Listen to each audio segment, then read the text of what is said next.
Hello, I'm Theolyn Cortens. Welcome back to my mini-series about the Tree of Life. In the first session, I shared with you how the Tree of Life as a motif is found in many cultures to represent the flow of the life force, we could say. And then I led you towards the Tree of Life as a motif in Jewish mysticism, where it's used to describe the journey of the soul. So in the second session, I showed you the diagram of the Tree of Life and demonstrated how it contains paths for energy to flow through and sephirot, containers for the light to settle in. So here is a quick recap of that diagram. So here again we see the diagram of the Tree of Life with the names of the sephirot with their qualities. So the mystics say that the pure, unmanifested energy of the divine is totally unmeasurable, but they describe three veils of non-existence, out of which emerges a dynamic pattern. The Tree of Life is a structure into which divine energy can flow, allowing creation to happen. Each sephira, that's one of those round containers joined by the flow pathways, each of these represents an archetypal quality that is associated with the divine as it moves between contrary but complementary potentials from the left side of the tree to the right side of the tree. For example, severity complements or opposes mercy. But we must always remember, within the structure, all opposites can be reconciled because they have emerged from a divine source where opposites do not exist. So here we have a diagram showing the archangels in their relationship to the sephirot.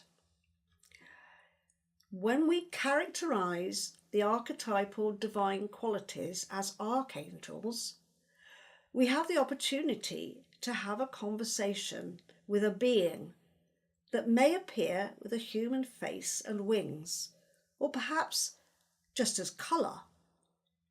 But there can be a sense of speaking to a being, an entity that's carrying deep wisdom and knowledge. My diagram here shows images of archangels based on my inner visions. If you go on inner journeys yourself, you may meet them. Anyone can meet them if they're willing to take the journey, although it does take some dedication and some practice. And you may see different colours, different images. So there are 10 sephirot and there are 12 archangels here, 2 at the top and 2 at the foot. And the names and placements are partly traditional and they are partly based on my personal experiences. So here I'm showing you just the lower section of the tree. And the reason for this is because 12 archangels is a challenge for a short seminar and I don't want to overload you. So I'm going to focus just on these archangels. There are 8 of them. Another reason to focus on this group is because they carry potential qualities that are very significant for us, for you, in your everyday life. And the top section houses the archangels who represent what we call transpersonal qualities. So we're going to look at those the next time. So now let's look at the foot of the Tree of Life, where we find the kingdom. Here we have Sandalphon and Oriole. Sandalphon has a slightly masculine flavour, we could say, and Oriole is more feminine. She's carrying a baby. She looks like a mother. But the pair of them are in an equal relationship with each other. They both have the capacity to protect us and to support us in our everyday life in the kingdom, in the everyday world. And we can work with the pair of them to balance male and female energies in our own life. So let's move up the tree of life to the next Sephira, and this is where we find Gabriel. Well, of course, Gabriel is a very well-known archangel. He has a big reputation. And the biggest thing he's famous for is messages. He brings messages to people like Mary when she's going to have her new baby, who's going to be Jesus. He brings a message to the Prophet Muhammad, and Muhammad delivers a beautiful book for his people. So Gabriel is a messenger par excellence. I mean, the word angel means messenger, but Gabriel is the big one. We can see Gabriel also as what's known as psychopompous. He traverses the worlds, and he allows us to bring through kind of channeling, if you like. He gives us a connection to the higher world, to that place where we can receive information and wisdom. So Gabriel is a very wonderful archangel to work with, clearly, and just go to Gabriel when you want messages, when you want information, when you want wisdom and advice in your life. So next up we have the two archangels, Raphael on the one side and Hanael on the other. And maybe you can see from the colours here that one of them might be experienced as quite soft and gentle, and the other as a bit more ferocious or assertive or aggressive or pokey. I don't know what word you would like to use about Hanael, but he certainly gives a bit of oomph if you can keep in contact with him safely. Raphael, you could say, is the healer. Raph means healing in Hebrew. Hanael's name means light of God, and he has got a very powerful role to play in the process of getting what you want in the world. But Raphael has an equally powerful role to play in the way you relate to people in the world. So you can see here that we have two archangels representing what might be opposing or contrary energies, and yet they work in complementary approach to each other. And that's something that we can learn from these two. Number one, how to go out and get what you want, Hanael. But number two, Raphael is like, yeah, but I have to respect the other person and help them get what they want. And that's called cooperation or collaboration. So that's how I advise people to work with these two archangels. So next up, we come to another very famous archangel. This is Michael. And Michael, you can see, actually kind of sits in the middle here. And all the threads of the other pathways stream off from this centre.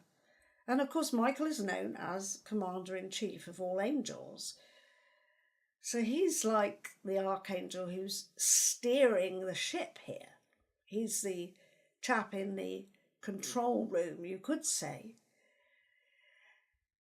And if you want to work with Michael, you want to work on the basis that what you seek here is a sense of your own sovereignty, a sense of your own centre in the world. Michael is about achieving confidence, not by slaughtering the other person in some way. You know, he's often depicted wearing armour, but the armour is a kind of lightweight, energetic field. It shouldn't be an armour that's damaging to other people. Let's put it like that. So Michael keeps you safe and protected by helping you create your own energy field and knowing your own centre and standing in your own sovereignty in the world, and then you are protected, you are strong, and you can go anywhere. So next up, we have two archangels, Samael and Zadkiel. Now, Samael's energy is very crisp, very bright, very disciplined, we could say, very crystalline. There are structures here that are difficult to argue with. This is why Samael presides over severity. Absolutely essential that we have borders, that we have a sense of boundary in our life, and that we say no to things. Zadkiel, on the other hand, likes to say yes to things and is generous and merciful. I'm always reminded of that psalm with Zadkiel, which says, "Your cup will overflow," because this is the generosity of divine energy, which has no boundaries. But these two have to be kept in balance. You have to be able to say no to your small child just as much as you would like to say yes to everything the small child wants. So Samael and Zadkiel, opposing perhaps, but actually complementary and both entirely necessary. So now I've introduced you to the archangels who govern the Sephirot on the lower part of the Tree of Life. In the next part of this series, we will look at the other archangels who reside at the top of the Tree of Life. In the meantime, if you want to learn more about these archangels, I direct you to my book, Working with Archangels, which you can purchase through Amazon. And if you purchase it through Amazon and send me a copy of your receipt, I can arrange to send you a free copy of the CD with the visualizations for the book. So until next time, goodbye.